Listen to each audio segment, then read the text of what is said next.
The following is a Productions original series.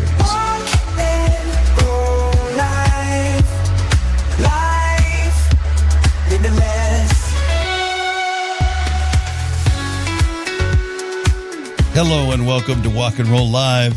I'm Doug Vincent, joined by Addie Rich. Our podcast is dedicated to amplifying the voices of the disability community. I'm a polio survivor. Addie? Yep. And I have CP, so I have qualified for this community from birth. You may have noticed the opening's a little shorter now. Yeah. I don't want to lengthen it out too much by explaining. I meant to explain it last week because we did it last week. But just, I initially started doing that to give our conversation the context, right. That when we are sharing our opinions, it comes from a place of life's experience, yes. But now I think people get it. And if you don't, if you want more, more depth information, to it, you can write us. We'll talk about it. Oh, yeah, that definitely too. But you can go back to some past episodes. Oh, yeah. Over at least the last 6-8 months and all that's in there. So figured I'd give everybody a rest and got to make it a little shorter version, but still, give that feeling. So how was your week? How's your Easter? Good. It was very good. You know what? You just gave me a flash, though. I have to say this first. Not only are we disabled, we have matching wheelchairs on accident. I got mine second, and Doug had already ordered his, but apparently it's a popular choice. So you got your second? Did I beat you? I thought you won that in the competition. No, you ordered first. Remember, it took 300 years to get there. Yes, yeah, I definitely ordered it first. Mine was faster than yours, but we still managed to be twinsies, like wearing the same shirt without even realizing it. I know probably at least a half dozen people that have gotten a new wheelchair over the last year. I'm not even a close, whatever the number is of people, I'm last. And by a long margin. Go to the end of the line. Oh, yeah. Everybody say, hey, order my, one day they're telling me, I ordered my new wheelchair, got all measured for it. Then like 2 months later, hey, I'm getting my wheelchair today, and I sock them in the head. No. Right? You just push them over. Push them over. Here's your wheelchair. Yeah, right. Now you really need it. No, that's so mean. Doug's mean people. He's mean in secret. Going to hell. Right? All right, now. Like when they say don't laugh or you're going to hell, we're really screwed. Yeah. Did you have a good Easter? I did. Yeah. I was just the cook of the house with no littles to run around and look for things and no littles in the neighborhood. You can't really, do the traditional stuff, let's say. So you get all the candy. Nice. I would eat all the candy. That's true. I would eat it all. Well, it's a Easter tradition. We go to my cousin's house in the San Joaquin Valley of California and have been doing that since his parents did Easter when I was a little kid, looking for the Easter eggs. And then, right? Isn't that rad? Oh, yeah. So many memories, with my cousins. We're like brothers and sisters, Yeah. Really, because of that kind of thing, getting together on every holiday and chasing eggs and harassing everybody. But it passed to his sister, and her husband did it for a while, and then a brother took it over, and he has a drainage pipe, a concrete drainage pipe that's probably at least maybe 4 feet across, and he's got it buried in the ground, vertically, in his backyard. And what we used to do is get together on Saturday, all the cousins, and their friends and family and extended family as yours went by, right? The youngsters. Right, as you grow and grow. Yeah. And of course, being all of us are Catholics, in that being, when Lent ends at midnight. So everybody all the things that they had given up for Lent, they would imbibe them after midnight. At 12, a variety. Yes. A variety of different things, which I won't mention. The swearers start swearing it up. Exactly. But that whole evening while we're, and we would eat, had 2 or 3 barbecue grills, and we would grill, food and eat, and they were stoking the fire that whole time. Yes. And then around, 10, 11 o'clock, they would start preparing all the stuff that they were going to put in the pit. Oh, okay, yeah. Yeah. which years ago it was mostly just our family, which was a pretty big crowd when everybody got there the next day. But then it got to be that like neighbors and all of that would bring. Yeah. So there would, and literally there'd be turkeys, pork, beef, all in there. Yeah.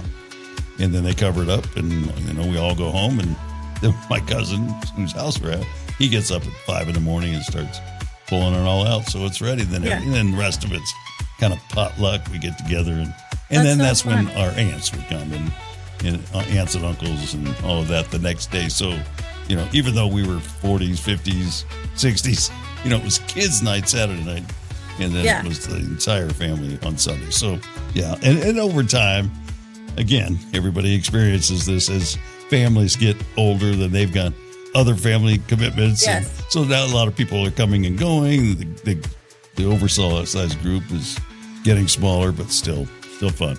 Yeah. How cool is that? I mean, that's beautiful to have that tradition. I love things like that. One of the highlights of my year.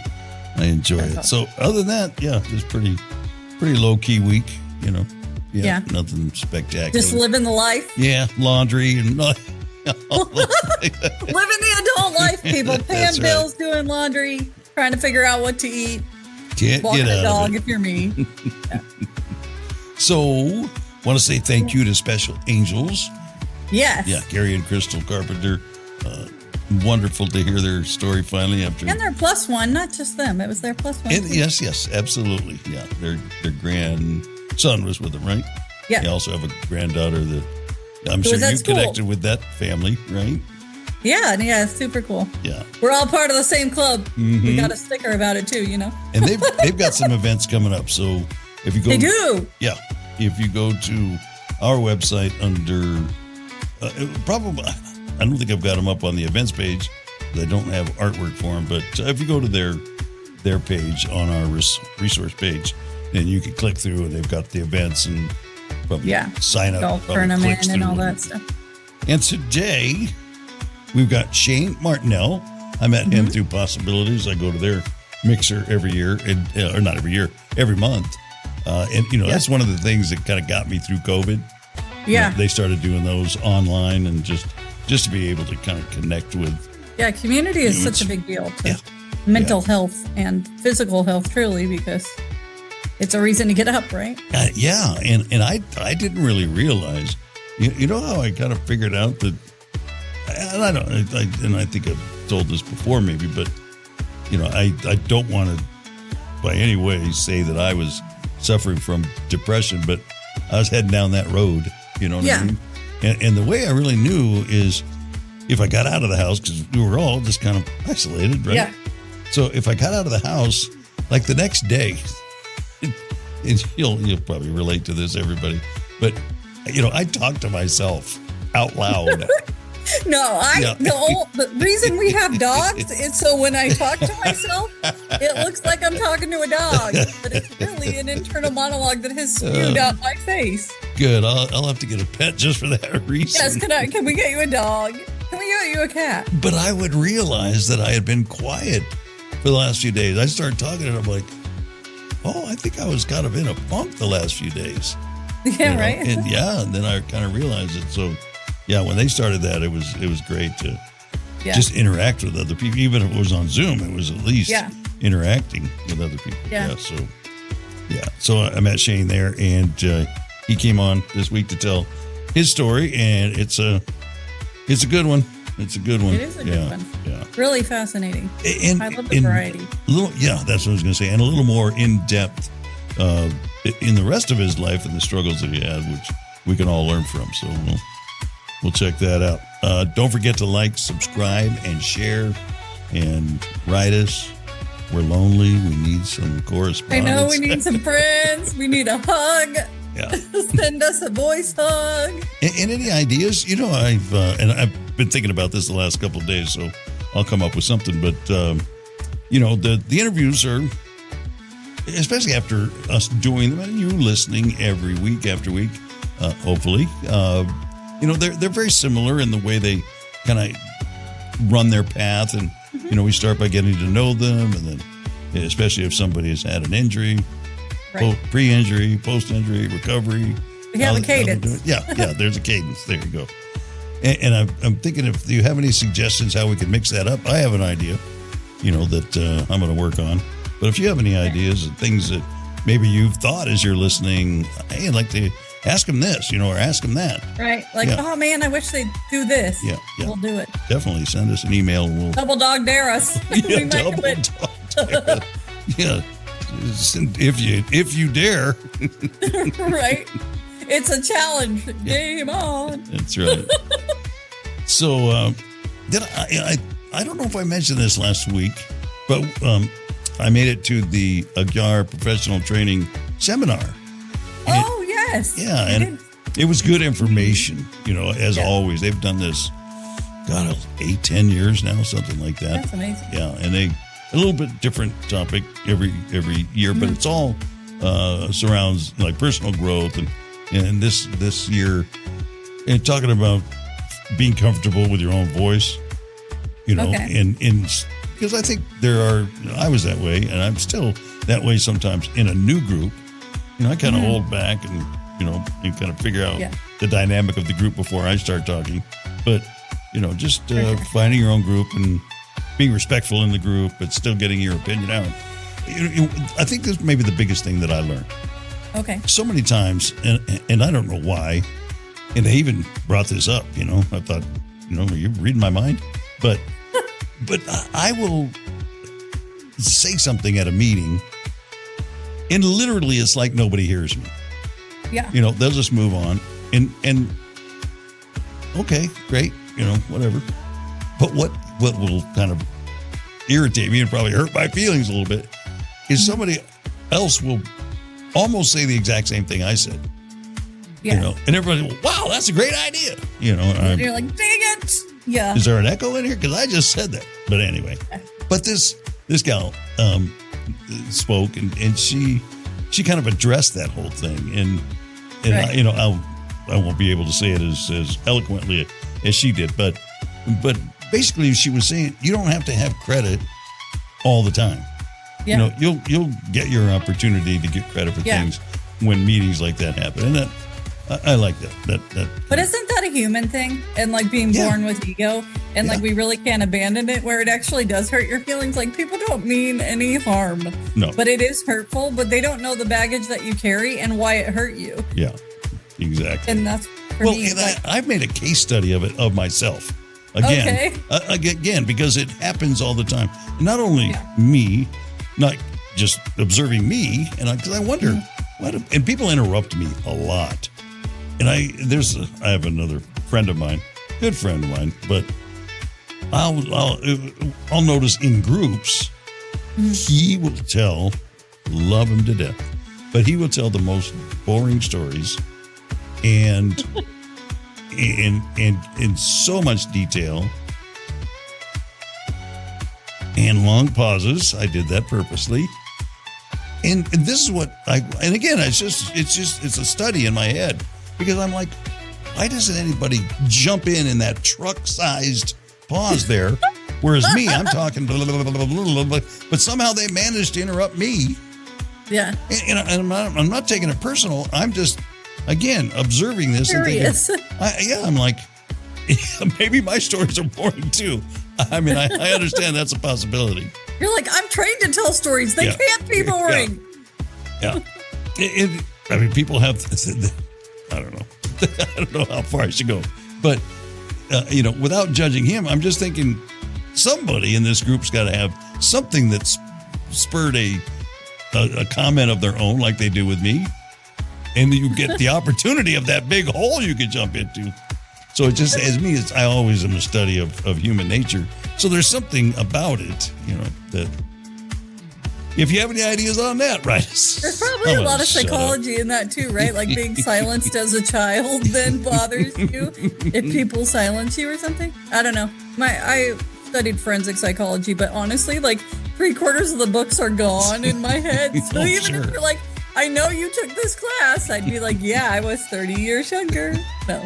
Well, if your psychology classes are more current and you could help me out, psychoanalysis. Mine are gone.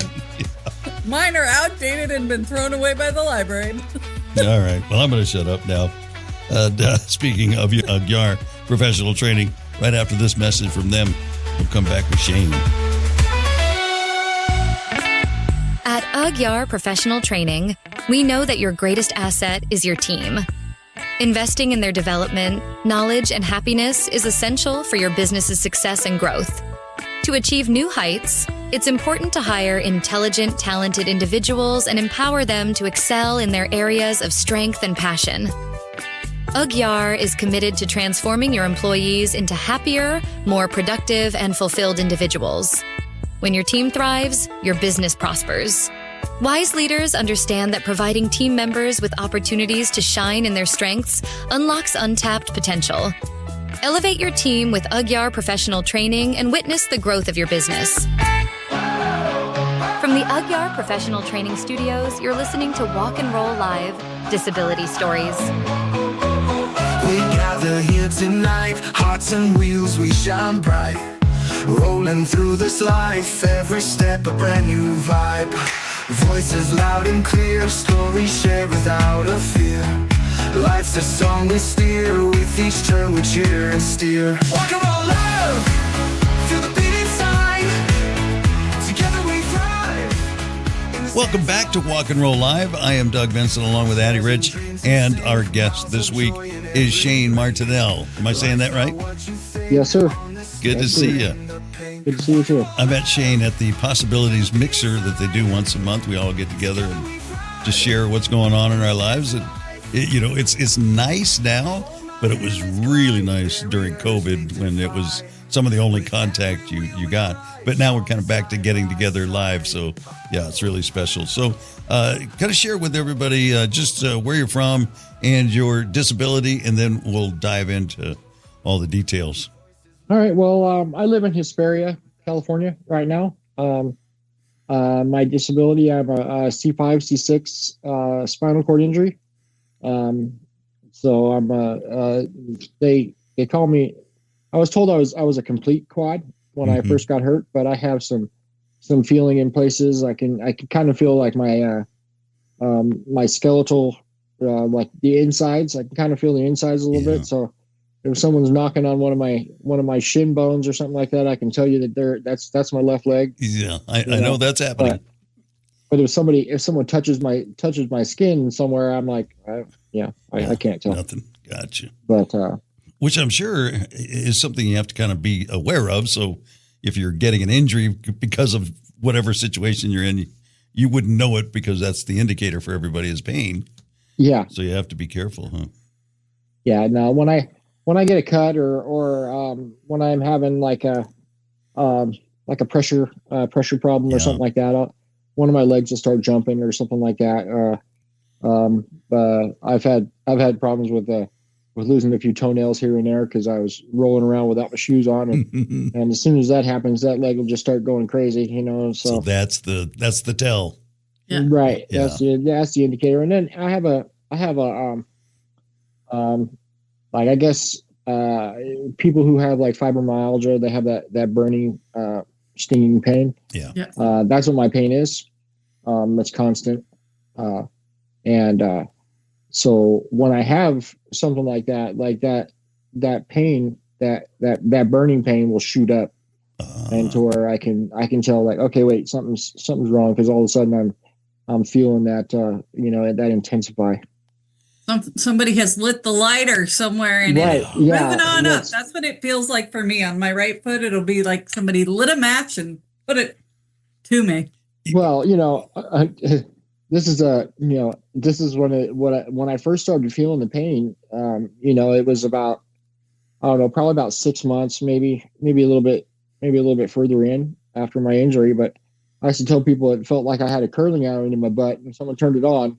Yeah. And I'm just like, and they're just looking at me like, okay, like, I'm like, well, I don't know how to explain it to you, but like, you know what I mean? If you can imagine that, that's how it started. That's what it felt like. I think most people can imagine. You're like, I'm just trying to send you to the place. Not a fun experience, you know what I mean? But it's been, I've been in the chair almost 20 years. So in the beginning it was real hard to deal with, but after, as with anything, once you have something for a long time, I could have either withdrew in because of that, or for the most part, like when I'm talking and I'm active and I'm not sitting idle.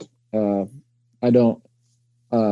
I notice it a lot more when I'm sitting idle. But when I'm moving around, when I'm pushing my chair up the road to go to the store, any of that, like I don't feel it as much. What do they say? Idle minds. The idle mind gives you a playground to be like, whoa, how bad does this hurt? Right. Exactly. Yeah. And that's one thing I've had to try and make sure that I am aware of, because the longer I sit in one spot and don't do anything, the more I feel it. Yeah. So start to move and everything kind of gets under control a little bit.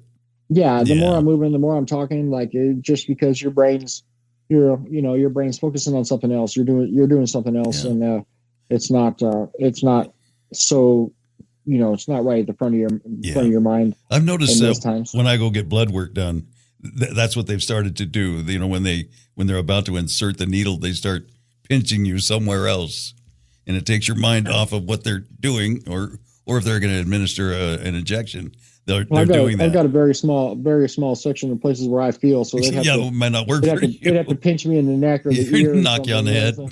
Right? Yeah. Well, let's go back a ways, and then we'll kind of work our way forward. But just want to get to know what you were like growing up. Where did you grow up? You're in Hesperia now, but where'd you grow up?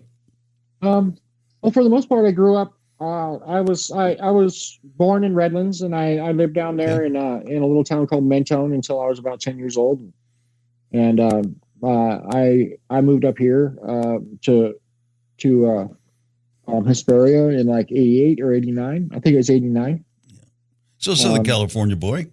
Yeah, Southern California boy, and then I lived here for quite a long time. I had a rough childhood and stuff with my parents. They were going through their own issues and things like that. Yeah. So that's when I moved to Hesperia, was because I moved in with my nana, my mom's mom, and life was pretty good there for a long while. And then when I was about 17, she passed, and when she passed, I went to live with my dad, which is the first time I'd lived with my dad. I didn't have much contact with him before that, but he lived in Oregon. And so I moved up to Oregon. I lived in Salem for a very short time. And so what was that like, going from the desert where we get rain about once a year to going to Oregon? Well, I was like you said, I was a California boy, and most of my clothes were California style. So yep. I had a bunch of pairs of shorts, and I had like 2 or 3 pairs of pants. That was it. Because I just didn't, so when I moved to Oregon and it was raining all the time, because I came up in the wintertime. The first time I came up was in December or something like that. And not having any pants, that was fun. Okay. So, but I did what I did down here anyway. And I would wear my thermals underneath my shorts. Yeah. So you fashionista, you. Yeah, man. Hey, you're a diehard shorts boy. You're like, I was the 90s, grunge kid. I had the long t-shirts and the undercut haircut with the ponytail and good Kurt Cobain kind of stuff. You know what I mean? Like that was all the kind of music I listened to. So, but yeah, and I'll tell you, I still didn't stop riding my bicycle. My BMX bike. And so everywhere I went, I pretty much had this. I looked like a skunk with a stripe up my butt from riding through riding through all the water. Yeah. I had to learn to take a few pedals and then lean the bike off to the side so the spray would go miss you off. Yeah, it would shoot the rooster tail away from me instead of directly up my back. Yeah. So, but I was going to ask what your distraction was. So, were you a sports guy or into your bike or? I never really liked sports. Really, I played soccer a little bit when I was a kid, but when I found, I always rode my BMX bike. Like I always rode a bicycle when I was a young kid, and then around 10 years old, I started doing jumps and stuff like that. So that was really my passion. That and riding dirt bikes. Doing riding my BMX, going to the bicycle track with my buddies, and taking my dirt bike out. And like I said, I live in Hesperia, so I could take off. Yeah. And I did that from a very young age, man. Like 11 years old, I would take off from the house and just go straight out to the desert and ride. I was going to say, all for people by that myself. For people that aren't familiar with Hesperia, California, yeah, it's in the middle of the tumbleweeds. It's the desert. So I had you about a mile don't have to a go. lawn. Most people don't even have a lawn at their homes in no. Hesperia, right? Yeah. So you just take off from your house, just right into the desert. Yeah, right into the desert. Go out there and burn through about a half a tank of gas, and then once I realized I was about half a tank down, I'd turn around and come home. But I'd be out there for hours and hours by myself. Yeah. That was back in the day when you could just take off and go somewhere, and you didn't have to worry so much about weirdos and all that kind of stuff. You know what I mean? So, I mean, God forbid I ever got hurt. I was very lucky Out there on your own. I never got hurt, but I had to push my bike back for the middle of the desert a few times, but run out of gas or not fun. You know what I mean? Yeah. The good thing I rode that BMX bike because my legs were strong. Yeah. You're like, great. Very Now I got to nice. go back this way. It's like, oh man, dude, like I'll be fine, except for I got to go through the sand right now, and that was always the worst part. If I was on the other side of the sand when I broke down. Yeah. So. Yeah. Wow. So what brought you back? Was it? And you don't have to get into the details if you don't want to, but was it not really working out with Dad, or you want to get out of the rain, or what was it? No, well, I'm a recovering addict. I fell into that once, around the age of 15 or something like that. Started messing around with that kind of stuff, and so from about 15 to 26, it was on and off, mostly on, and about 2 years before I left Oregon, my dad was diagnosed with cancer. He had lung cancer and brain cancer. That happened because of he drank a lot, and so he would throw up, and he wore a hole in his esophagus, and that's how it got in there and traveled up to his brain. But they told him he had 2 months to live. 2 weeks and 2 months to live when we found out, and he lived another like 2 years and like 4 months, something like that after that. So, but when he passed away, things got really dark, and I ended up living on the street, and I still had my bicycle, and I had my other bicycle in the bicycle trailer with all my stuff packed in it. I would just kind of bounce around from house to house, and I'd had enough of that, and I called my mom, and she came up and got me from California here, and that's when I came back. Very good. And so that now, where does the injury come in? Well, the injury happened. See, this is I didn't really get a chance to get my feet underneath me, so to speak. After you got back, right? Because I was only here. I quit doing the drugs and everything, but I started drinking on the weekends with some friends of my sister and friends of mine. And it was about a month and a half, maybe a month and 3 weeks after I got back here. And I was at a party one night, and everyone was dying down, and I wasn't ready for the party to die down. And so I decided to mess with all of the guys there, asking them where their huevos were, and it was either time to go home or get up. And so I saw a pool in the backyard, and it was just an above ground 4-foot pool with that stupid little blow up ring on it. So it probably wasn't even 4 foot altogether. It was probably 3.5 foot deep. But I stripped down to my boxers and ran out the door, and in my head I was just going to like skim the side and shallow dive into it, because I knew it was only 4 foot deep, Gotcha. or I knew it was short, but I did not do that. The alcohol and the decision making process was a little skewed. Right. So I pretty much jumped straight up and like arms stretched out and did this whole swan dive type of thing and went straight to the bottom of the pool. Yeah. So I hit my face. Like I said, I'm 6'2", so over half my body was probably sticking out of the pool when I hit the bottom. Yeah. So that just helped drive me into the pavement. Yeah. You know. Yeah. So what was going through your mind? I mean, did you immediately kind of sense that something ain't right? Well, I knew something wasn't right. Yeah. I didn't get knocked out or anything like that. I saw a big flash, you know, but here I am floating face down in the pool, and I couldn't move. Instant swelling and all that kind of stuff. Yeah. So did everybody follow you out? I was going to say, did anybody realize that you were in trouble? Yes. Okay. One of my buddies, he ran out and jumped in the pool directly after me. He was like right behind me. He jumped in feet first because he's, you know, he's smarter than I was. The process went a little different. I always tell people, man, I'm the smartest dumbass I know, you know, so just because, I mean, that's just the truth. I'm the only one that's ever messed me up. And you know, I don't blame any of my downfalls on other people. Nobody else to blame. Darn it. Right. You know what I mean? And even if I could, like, it was still my decision. So, but he jumped in and he got out and went back to the pool, or went back to the house, and he was already drying off. He dried off enough to where he wasn't dripping. So I was probably floating face down in the pool for a couple minutes or more. And the strangest thing about the whole thing is the fact that I wasn't frantic. I wasn't scared. I wasn't, like I said, there was no pain. I didn't feel any of that. I just realized that I was floating face down in the pool, and that, you know, I had the presence of mind to not try and breathe. Of course, I was just holding my breath.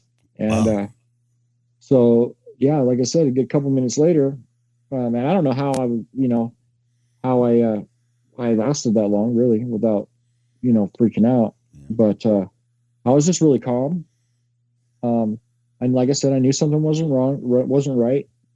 And I just remember, you know, the presence of mind and to, you know, hold my breath and then I remember right at the last minute, you know, I prayed. I just prayed for someone to pull me out of the pool. And right about that time, my friend came over and lifted my head up out of the pool so I could take a breath. And I told him to get me to the edge of the pool, and so they got me over to the edge of the pool, and I said, give me the edge of the pool, man, and put my arms up on the edge. So put my arms up on the edge, so my head was like kind of laid on the edge of the pool, you know, face down. Which all of that, in hindsight, you know what I mean? Hindsight's always 20/20, but if I'd have had a little more presence of mind, I would have just had him roll me over and float me in the pool. But when they got me to the edge, and I said, hey man, something's not right. You guys got to get me out of this pool and lay me flat on the ground. So my buddies grabbed me out of the pool and they laid me on the ground, and you know, they're freaking out because I had loosened up all my teeth on the bottom, so I had blood coming out of my face, and so everybody's like, oh my God, am I freaking my nose was bleeding a little bit, you know. But again, I wasn't stressed out. I wasn't amped up. Like, I wasn't like freaking out or none of that stuff. So my buddies laid me down on the ground, and I'm sitting there, and I don't know, about a minute into it, you know, and they're asking me what you know, how things are going and stuff, and I said, I don't know, I can't move, you know. And I told them, I said, hey, you guys do me a favor. I said, can you drag me away from the pool so my legs aren't up on the edge of it? Because the feeling that I was getting was that, like, I was laying flat on the ground, but my legs were still up on the edge of the pool. And both of my buddies, they just kind of turned and looked at each other, and they said, bro, you're like 4 or 5 feet away from the pool, dude. Your legs are flat on the ground. And I said, okay, well, call the ambulance because I broke my neck. I just knew, like I said, I've always been an intelligent person. My choices haven't always lined up with that, but yeah, I knew what happened immediately. I would think that calmness at first saved your life, you know, because it did. Because you use up so much oxygen, you know, moving around, even if you're holding your breath. So I'm sure you lasted that long because you weren't using the oxygen that you had by being calm, you know. So. Yeah. Your inner self was doing a quick assessment. Yeah. Like, okay. Well, you know, in the middle of the crazy things like that, like I said, I was always, when I was younger, like the whole time I was up in Oregon, I'd be the first one to jump off the 80-foot cliff into the water, the 40-foot bridge, things like that. I'd be the first one to climb to the top of the rock face at the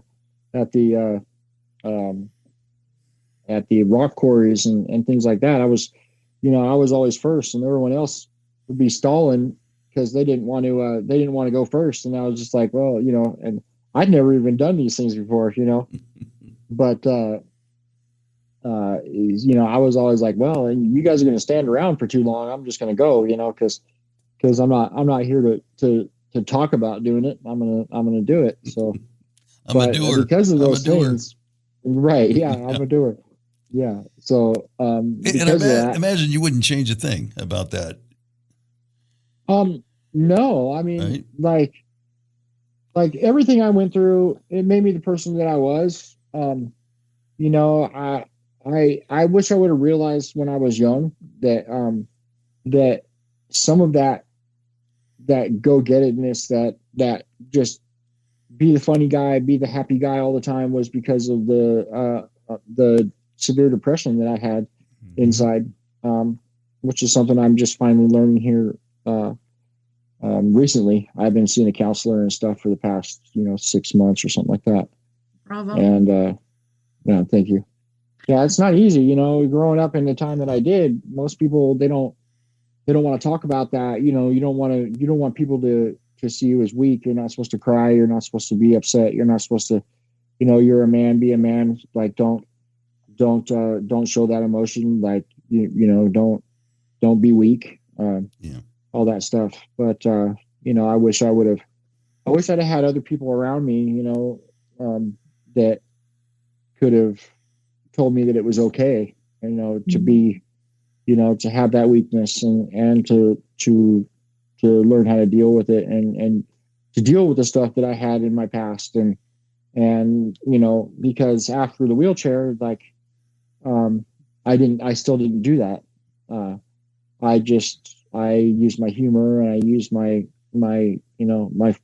funny way of interjecting in any kind of conversation to get a laugh out of somebody. I could turn any sentence that you make into something, into something off the wall or a little dirty or whatever, to make everybody around me laugh. And they go, "How the heck did you get that out of that?" It's like, well, hey, I don't know. That's your superpower. A lot of years of practice. That was exactly, yeah. Deflection is a superpower. Exactly, it was, and it like I said, it took me a really long time to realize that comedy was all coming from a place of pain, to not feel pain, to not feel that despair and that hurt and stuff like that.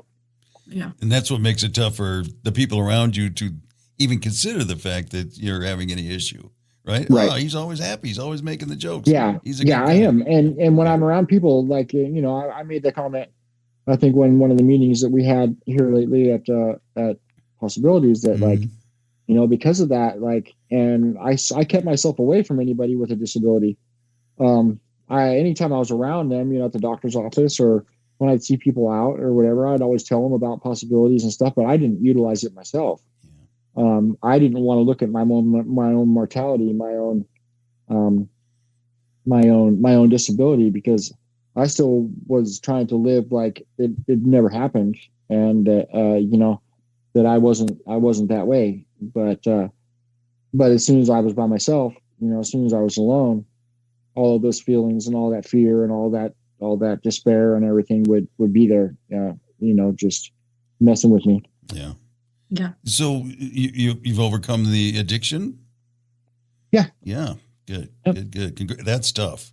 Congratulations. Yeah, I had 12 years. I had 12 years clean, and then I had a relapse that lasted a few years. Yeah. Off and on, a couple of years, and then I got away from it again, then a couple of years again,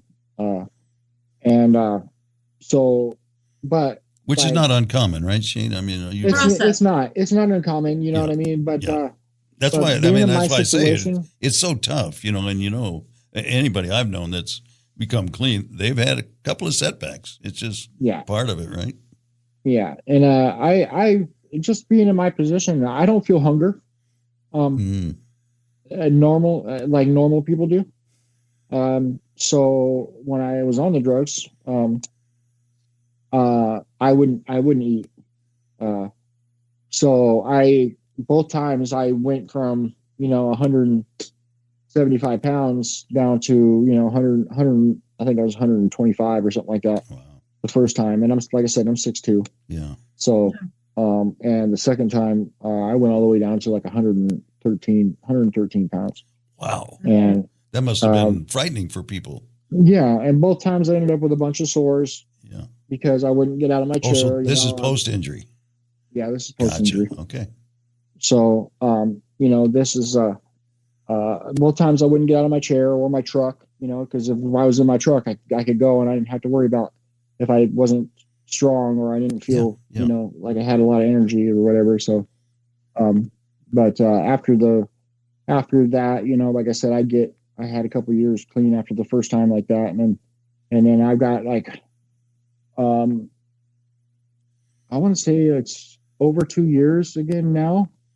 And that happened a lot because of COVID. When COVID happened, I was doing really well. I was volunteering through Loma Linda. I was going and seeing people in the hospital that had just had spinal cord injuries. I was volunteering and going and talking to people at the rehab center and stuff like that. And I was the happiest I'd ever been. And even before, I was in the wheelchair. So I had really started to forgive myself and all those kind of things. And then COVID happened and I was afraid to leave the house. I was afraid to go anywhere, and had some people around that weren't the best influence. And so I ended up falling back into that for a couple of years. And, so getting back out again helped then to recover again. Absolutely. Anytime I'm stuck in my head, it's and not being able to be around people, it's not a good thing. We're not meant to be solitary creatures. We're not, I don't do well by myself. And the more people I'm around, the more people I can talk to, the more I can be open with people about the things that have happened with me and see that spark, some kind of recognition in themselves. It's 100% selfish. I said this before in the meeting too. It's 100% selfish because I do it because it makes me feel good to see somebody else get something from it. It's not, I don't do it because I'm a great person. I try to be a person, even if you don't think so. I'll tell you, it may feel like a selfish gesture. Okay, you can call it that. But I, standing on the outside, will say it's still an act of service. I've said the same thing. I volunteer a lot, and I always tell people, I get more out of it than the people, that I'm volunteering to help, Yeah, because I don't know how much they get out of it at all because I don't see them. Right. You rarely do. I have my conversation. I tell them how, especially here lately, I've been really trying to talk about the depression, and stuff, which is, which has been a big deciding factor in all of my bad decisions throughout my life. So, but I think that when you do that, you take some of that power away from that despair, from that deep regret.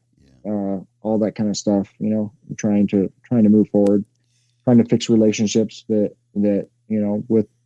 with my children and things like that, for things that I've done or didn't do mostly in my past. So now, you said a bit ago that you forgave yourself. Were you hard on yourself because of the injury and what caused it? Yes, but no. Okay. I was mostly hard on myself because I took a lot of opportunities away from my children. I took a lot of opportunities for a better life away from them because, I'm a quad. So, I don't have hands. I don't have, I lose feeling just above just a little above my nipples. Mm-hmm. So I don't have much trunk control. I don't have much strength.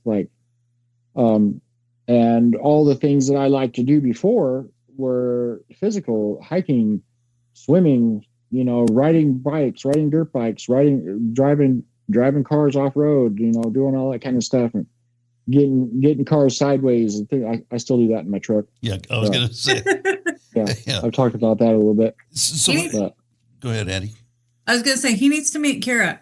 Yeah, I was thinking the same thing. Yeah. I tend to accidentally be like the matchmaker on this show of like which guest needs to meet each other. Right. And she does stunt driving, and she's very like she loves that stuff. So that's why I keep telling Doug I'm trying to figure it out how we're going to do a summit and everybody's going to be there. Right. Yeah. No. So have you found any maybe adaptive sports that have, kind of given you that sense back? Well, like I said, I for so long, and I'm just now starting to actually try and get into all of that. 20 years later. Okay.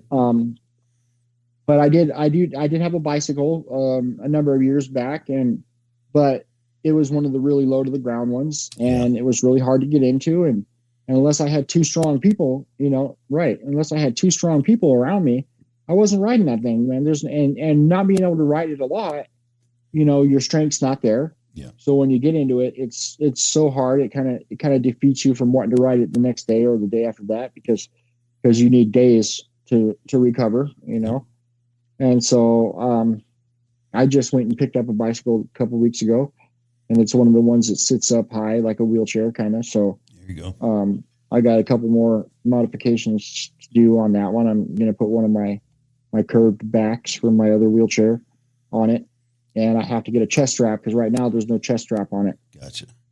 It's got a lap strap, which won't work for me.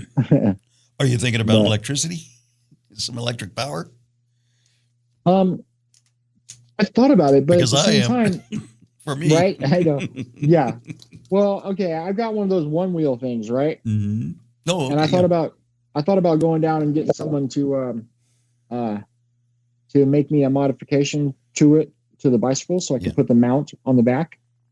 Okay. So that way, if I get to a hill that I can't climb, if I get to those hills, then I can turn it on and have it help push me up the hill. Yeah, that's what I'm thinking too. There's more of an assist for the hills. Yeah, because I don't like if I'm on flat ground or I'm on downhill or whatever, I want to do it myself. Yeah. I don't, and that's part of the reason why I haven't ridden the bike as much as I want to, is because it's defeating, it's depressing to know that I don't have the strength to make it up this stupid little hill that's right outside my house here. Yeah. And it's only 200 feet, is what I'm saying, but it's not that big of a hill, but in my mind that's a mountain, Yes, Yeah. absolutely. And trying to overcome those obstacles in my mind is the biggest problem with all that. And that's part of that depression and stuff too, that it tells you like, you're not going to be able to do it. Well, your body isn't your willing partner in that. Yeah. It has limitations. So, yeah. But yeah, well, so it takes a good 20 minutes. Takes a good 20 minutes to a half an hour before I'm before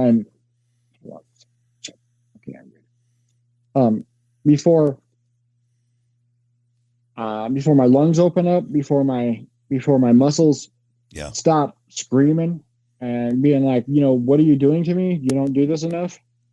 But then after that, I'm good to go for a little while. It's funny you say that, Shane, because when I started riding, and I would see people out riding, before the race even. So, we're doing a half marathon and they're out there, riding their bike all over the place. Or I've seen runners doing that too.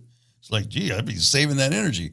But once I started riding, I realized that you get past a point where you think, you would have used up everything you had, but then it like that second wind is a real thing. All of a sudden you're like, well, why can I still go now? And I'm even breathing better than I thought. There's so much to it with rhythm and all that stuff. But yeah, I get you. So I kind of want to go back maybe a little bit. what kind of assistance did you get in your recovery? You know, because I just, you know, the stories that we hear, there's such a diverse, you know, story in everybody's recovery. Some people, you know, have, once they're healed physically, you know, they've gone through surgery and the healing process has started, you know, they're like, okay, have a good life, you know, and they don't get any kind of, you know, training on how to pivot, move, and this and that. And the other people, you know, have like the gold standard and they get all that. Where'd you Yeah, fall? that's a big thing there. Yeah. Like I definitely didn't have the gold standard. I was on Medi-Cal, you know. Yeah. I didn't have any kind of insurance or anything like that. I did go to Loma Linda rehab, but they had given me MRSA in my bladder while I was in the hospital. So I was in isolation the whole time, even when I was at the rehab. So I never got to go to the gym. I never got to be around other people, and that's probably some of what started. I was going to say, my belief, like my thought process of where I didn't want to be around other people because you know, I never saw it when I was in the hospital, and so they'd come in and I had the trach and everything too. They were underfeeding me for a little while, so I was weak. I was really weak, and you know, once they put the cap on the trach, all of my energy was going to just being able to breathe and talk for a short amount of time, you know. And like I said, because I was in isolation, they would come in and do therapy with me for you know, 10 or 15 minutes or something like that. And, you know, that wasn't even every day. Yeah. So like I when I left the hospital, I was not strong, you know. I was not real capable of doing any of those things, of transferring myself, which impacts your independence. Oh, totally. You know, any man, that you know? would have. Yeah, you want to do that to the highest level you can.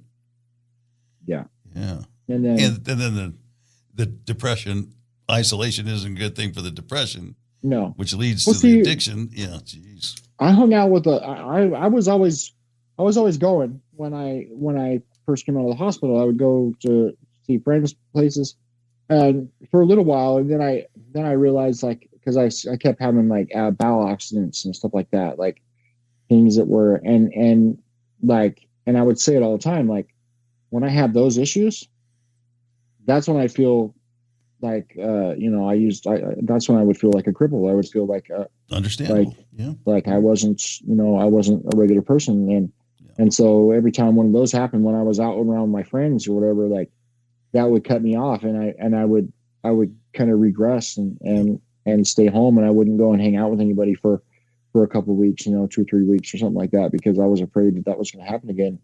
And I just didn't want people to see me like that. So understandable. You know? You get a phobia of like, if I leave this spot, this is right. Gonna be Who among us would feel all right with that? Yeah, absolutely. Yeah. It's a natural issue. Now, you had moved toward your mom and kind of family when you had your accident. So did you have a support system, or were they like, what do we do? Or, I mean, people, it's a change for everyone, I assume. No, my mom was pretty good at the time, you know. She she's very how do I put this? She's very persistent. Turn down the stereo, Mom. Yeah. It's gonna get real. Right. She was very persistent. And you know, sometimes she would try and push me to do things, and that kind of brought me back to my childhood a little bit, when and some of the things I didn't care for.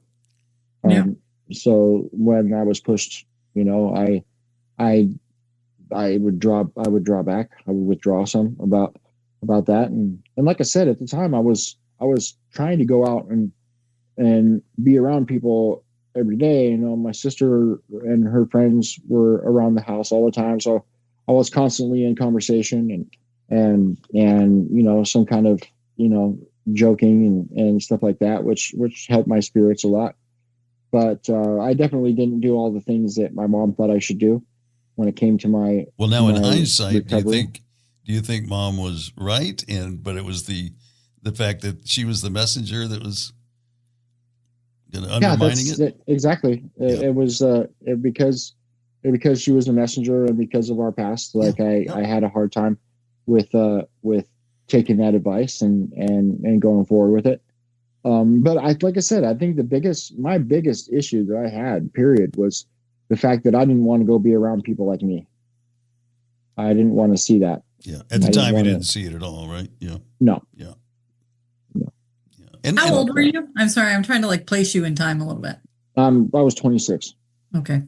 So you're still adult, but a young end of the adult spectrum now that we've aged. Yeah, we call that young adult. I told you about all my issues. So you know what they say, when you start doing drugs, your brain stops developing until you quit those. And so I started around 15. It didn't end until I was 26. So I was probably still around 15 up here. But yeah, like it took a lot of, I didn't let it get me down. Like I said, around people, I did not let it change my attitude or the way I was with people, the way I interacted with people, at all. It was just when I was by myself that all of those thoughts came to my mind, and all the stuff I couldn't do. I didn't have a problem when I was around people because, if I needed to eat something or anything like that, man, people were just, throwing food down in front of me, and I always tried to eat with my own, eat myself and stuff like that, and drink my own, drink by myself and things like that, to where I didn't have to have somebody sitting there with a fork or trying to feed me, things like that. I couldn't let that happen. So your former stubbornness limited your ability to ask for assistance. Yeah, like a mule, stubborn like a mule, for sure. Yes, I think all of us know that in some capacity. Yeah, absolutely. And you can use it to your advantage too. I mean, it maybe what got you through that. It kept you calm. Yeah. And you're making that turn now. You're definitely identifying everything. Yeah. Now and you can talk about it and share that part of it with people too. Are you going to go back to mentoring and peer support? Yes. I have on the 8th, I have the orientation. Oh, good. That's the last thing that we're waiting on. Yeah. Awesome. So now that I finally figured out how to sign into the volunteer portal, because for some reason with an iPhone, you can't just go to the login, because as soon as you try and go to the login, it just goes to a blank page. Yeah. And so I had to find my way around that. And I finally figured all that out. Good. After months of trials and tribulations, for sure.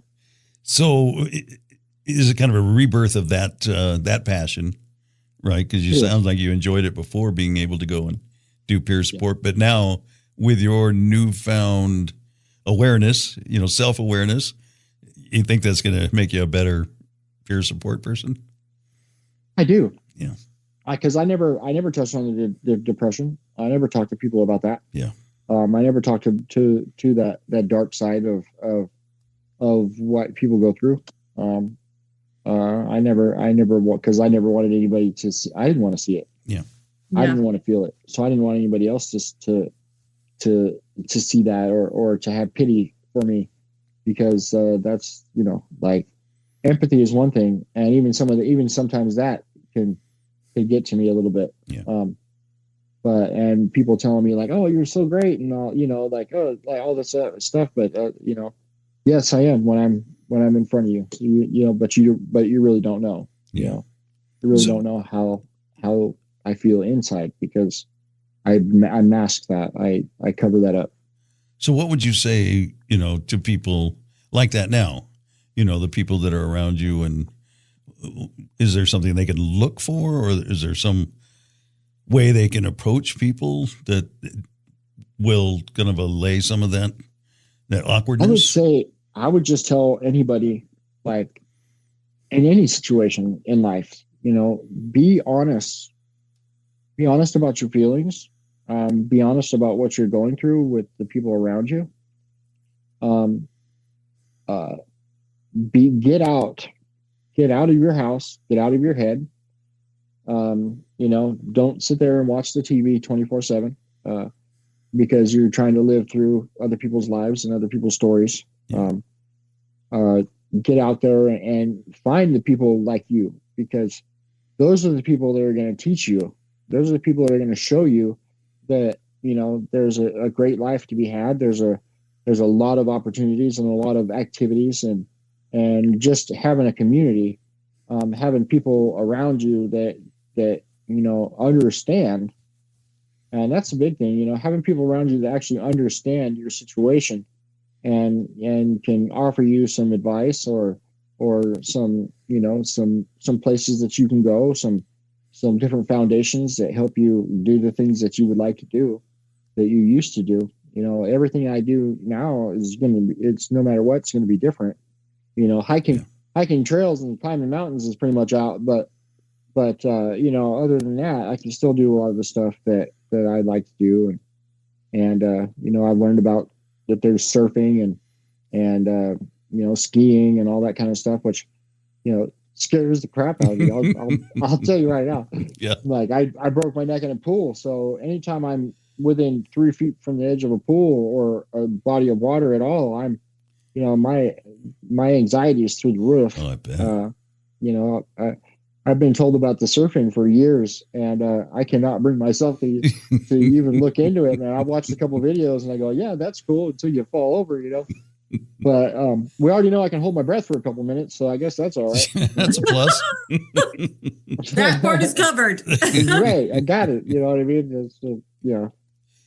Yeah, I mean, I could totally relate. I you know, all the way like through school and beyond, never was a joiner and anything, you know, and not even just staying away from the disabled community, but once I got involved with possibilities, all the things you said, there's a instant connection. It's unspoken. I mean, that group, when you get together with them, they understand, you know, there's an understanding. Both of you understand what the struggles are, you know, what things you've overcome, what you still are struggling with, you know, and the joys, the things that you, like you said, there's, you know, you can't climb a mountain now, but all the other things you can do, you know. Yeah. I've always tried to be an inclusive person with other people around me. I was bullied a lot when I was younger, and because we didn't have money, so I didn't have nice clothes. I was always waiting for a flood because my pants weren't long enough and things like that. And so when I got to Oregon, like all the people that I met, you know, and I would see people talking down to somebody for one reason or another, and I would pull that person in and tell them like, hey man, like it doesn't matter if you don't have money for new clothes. It doesn't matter if any of that, dude. Like what matters is your heart and the fact that you got something to say, and then you know, everyone should be listened to. Yeah, everyone should be able to have people around them that hear them and that you know, that understand them. So I've always kind of been that person to want to be helpful to other people because of the pain that I went through and all that stuff. And you know, like I said, great at putting myself out there for other people. It's not so great at the realization of like, wow, man, you're pretty screwed up. Like, well, sounds like you're getting there. It's hard to reflect, but you've made a big step, right? Yeah. Well, anybody's going to be fortunate to have you as their peer support person. It sounds like that's a goal that you're achieving. Any other things that you're looking forward to, recreationally, professionally, whatever? Well, that's the other thing. Like, I went to school and I have an associate's degree, and so that was after my accident too, by the way. Mm-hmm. I went to school and they have weird semesters up here, so they have 2 short ones and 2 long ones. So I only did the long ones, so it took me like 3.5 years. But I got my associate's degree with a background of psychology and communication, public speaking, you know, all those types of, I took like 3 or 4 different communication classes. So I would like to take the volunteering to get my confidence, to learn to feel comfortable around that kind of setting, a professional type of setting, and try and actually, you know, get into something. It doesn't even matter if it's just part-time or something like that, but some kind of somewhere where I can feel like part of society instead of a drain on it, because I'm on, you know, Social Security, SSDI, which is just what they give you when you don't have anything and no work history and stuff. But I really hate feeling like I'm sucking from everybody else's taxes. I'd like to be able to put some back out there. Yeah. So that's a big thing. Sounds like a worthy goal. That I would like to try and get towards. Yeah.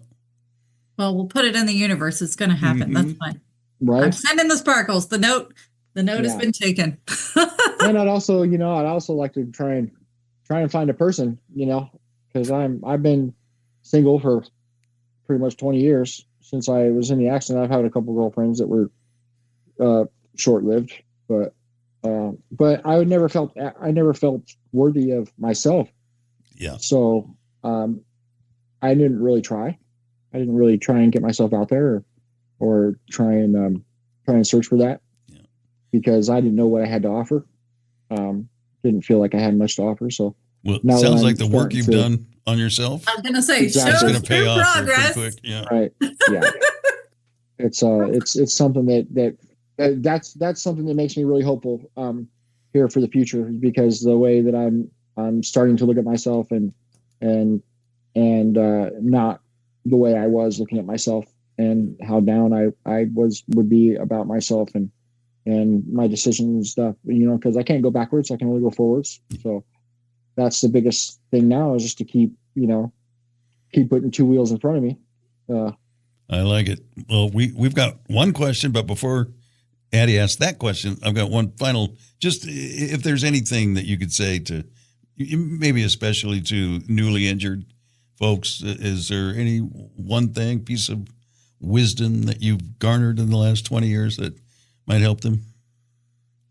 Oh man.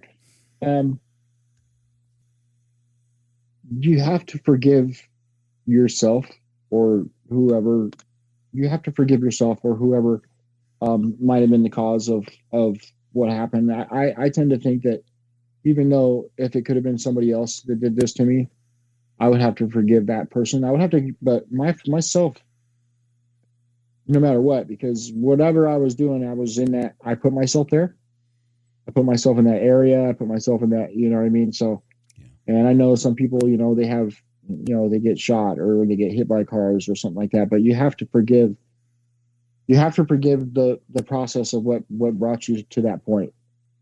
You have to forgive that, and you have to strive to go forward. You have to find a way forward, and you have to search it out. You can't just wait for it to come to you. That's what I have to say right there. You have to forgive and move forward. Yeah. I like that. I like that too. High five. All right. High Addie, club. take it away. High club. We'll take it.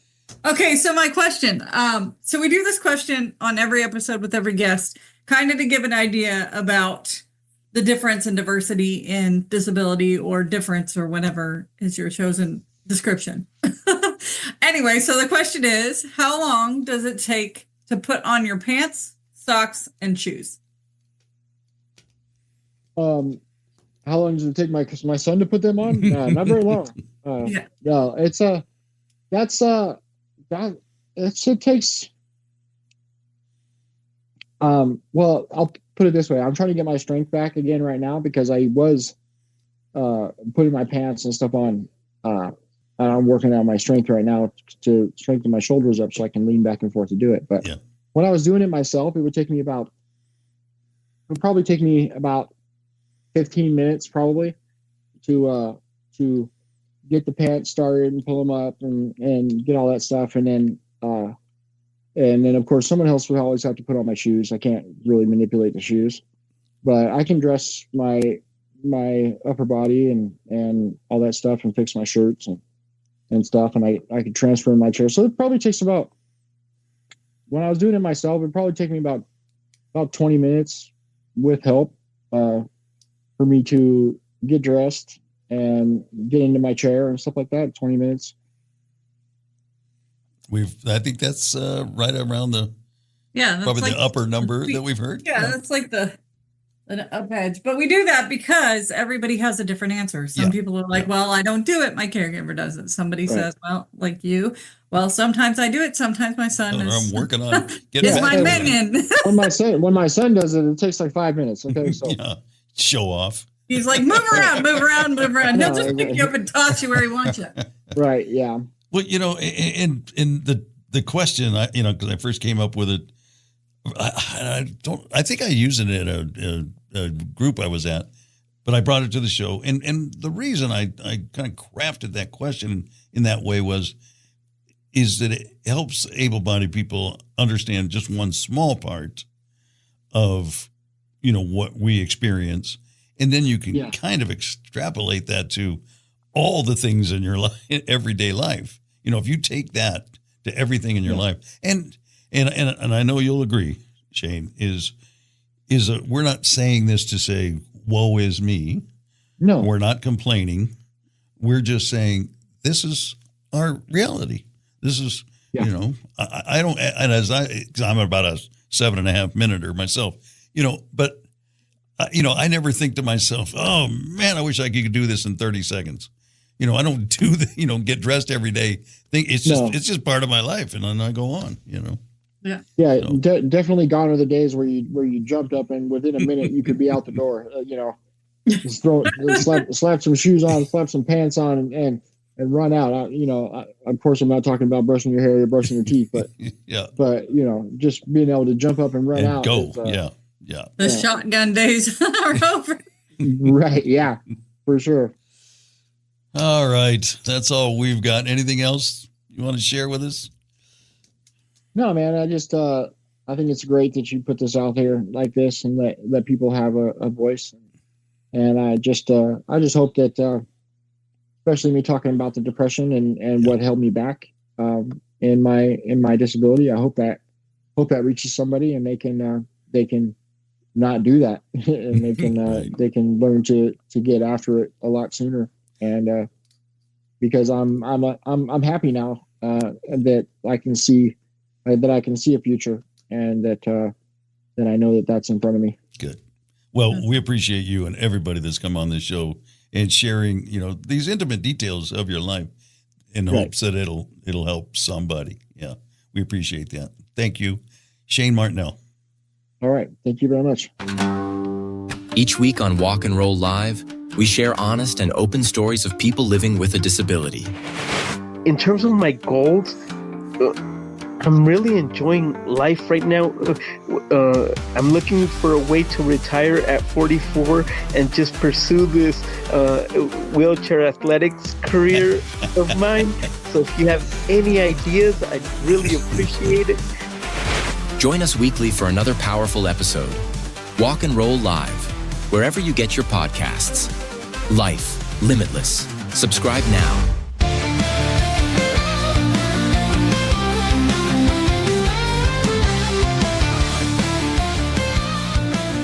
I am slightly stunned by this story for multiple reasons. Not for the reasons you might think. I mean, it's tremendous to think that he had the smarts to hit himself, but then think, hey, wait, don't flail. Like the fact that he talked about separating from his body and realizing something was wrong, so he shouldn't move. That's freaking tremendous. And realizing, hold your breath, because there were so many opportunities for it to go even crazier. Yeah. But what I'm more impressed by is his growth as an adult now, and thinking so far into depression and understanding that about himself and kind of how it's gone through his life. And not only that, saying, I want to help others with it, right? Because it's such a silent suffer.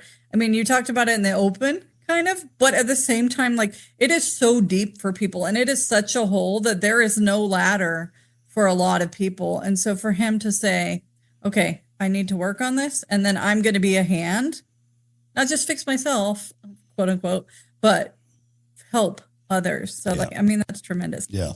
And me and my woo life purpose self. But I love, I'm sitting over here, sitting on my hands so I don't clap for him because he found his purpose, Oh, then you'll be happy to know that he just got his certification to be a peer sport person again. Awesome. I know he was trying to. That's thebomb.com. Yeah. he's ready to go. He definitely is a giver. So the other thing is, just want to say, check the events page for anything new, resources. If you need anything, go to the resource page. And if you have something that's in your neighborhood, some kind of a program or service across the fruited plains, and let us know, and we'll add it to our resource page. Keep the cards and letters coming. And next week, we've got, who are we hanging out with? Alexis Maison. She, you'll have to listen to this. She fell 5 stories. Oh my goodness. Yeah, and is here to tell us about it. So that'll be next week. A walking miracle. Yeah, a walking miracle. Yeah. I mean, really, right? You can't for sure. say it any other way. All right, so we'll hear her story next week. We'll let you go for now. Thank you for listening. I'm your host, Doug Vincent, with my friend, Addie Rich, from the Aguiar Professional Training Studio. This has been Walk and Roll Live.